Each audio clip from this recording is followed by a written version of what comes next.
نماز استخارہ بھئی ہر چیز سے اپنے کام کرنے کے لیے جس کام کا آپ ارادہ کریں اس کے اگر نفع اور نقصان کو جاننا چاہتے ہیں کہ اس کام میں ہمیں فائدہ ہوگا یا نقصان ہوگا، یہ کام ہمارے حق میں صحیح ہوگا یا غلط ہوگا، تو اس میں ہمیں استخارہ کرنا چاہیے، کیونکہ اس کی معلومات ہمیں فراہم ہو جائے گی، معلومات میسر ہو جائے گی۔ کس طرح سے ہم استخارہ کریں؟ بھئی استخارہ کے تمام طریقے ہیں، تمام عاملوں نے الگ الگ طریقے استخارہ کے بتائے ہیں۔ ایک بہت ہی آسان سا عمل لے کر کے میں آپ کے روبرو ہوں، آپ کے سامنے موجود ہوں۔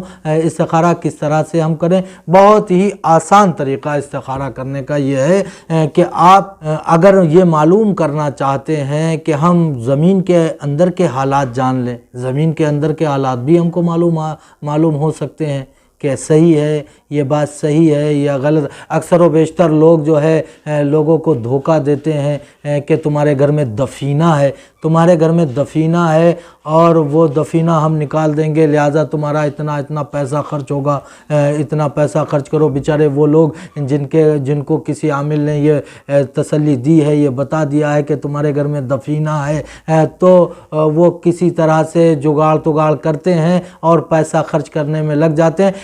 لہٰذا آپ خود معلوم کر سکتے ہیں کہ آپ کے گھر میں کچھ ہے یا نہیں ہے، صرف ڈھکوسلا ہے، لوگ ہمیں لوٹ رہے ہیں، صرف یہیں تک کہ بات اگر آپ چاہتے ہیں کہ ہم کو یہ بات معلوم ہو جائے، بخوبی اس کا علم ہو جائے کہ ہمارے گھر میں کچھ ہے یا نہیں ہے اور ہمیں اس میں کامیابی ملے گی یا ناکامی ملے گی، تو آپ اس کے لیے بھی اس نماز کو اپنے لیے اس نماز کو پڑھ سکتے ہیں اور معلومات فراہم کر سکتے ہیں، معلومات حاصل کر سکتے ہیں۔ کس طرح سے ہم نماز پڑھیں کہ ہم 2 رکعت نماز نفل کی نیت باندھ کر کے کھڑے ہو جائیں، اور کھڑے ہونے کے بعد میں نیت باندھ لی، اللہ اکبر کہہ کے ثنا پڑھنے کے بعد میں الحمد شریف سورہ فاتحہ کی تلاوت شروع کریں۔ جب سورہ فاتحہ پڑھنے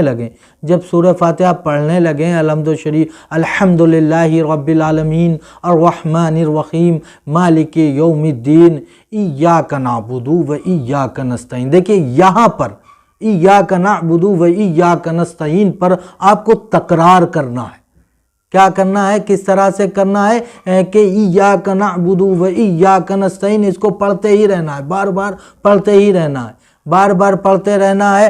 بعض اوقات تو اس کے بار بار پڑھنے سے یہ ہوتا ہے کہ ایک دم پتہ چل جاتا ہے، بعض اوقات ایسا ہوتا ہے کہ کچھ دیر لگ جاتی ہے لیکن پتہ ضرور چل جاتا ہے۔ کس طرح سے؟ اکثر عامل نے بھی اس بات کو لکھا ہے کہ جب آپ الحمد شریف پڑھ رہے ہوں گے اور ایاک نعبد و ایاک نستعین پر پہنچیں گے تو بار بار آپ کو اسی آیت کو پڑھنا ہے، اور پڑھنے سے کیا ہوگا کہ آپ کی یہ گردن گھوم جائے گی، یا تو داہنی طرف یا بائیں طرف، داہنی طرف گھومے گی یا بائیں طرف گھومے گی۔ اب جب وہ گھوم جائے تو پھر آپ اپنی نماز کو مکمل کر لیں۔ ایاک نعبد و ایاک نستعین کے بعد میں اہدنا الصراط المستقیم اور پورا سورہ فاتحہ پڑھنا ہے، اس کے بعد کوئی سورت ملانا ہے، سورت ملانے کے بعد دوسری رکعت کو بھی اسی طرح سے آپ کو مکمل کرنا ہے، پھر سلام پھیر دینا ہے۔ اگر آپ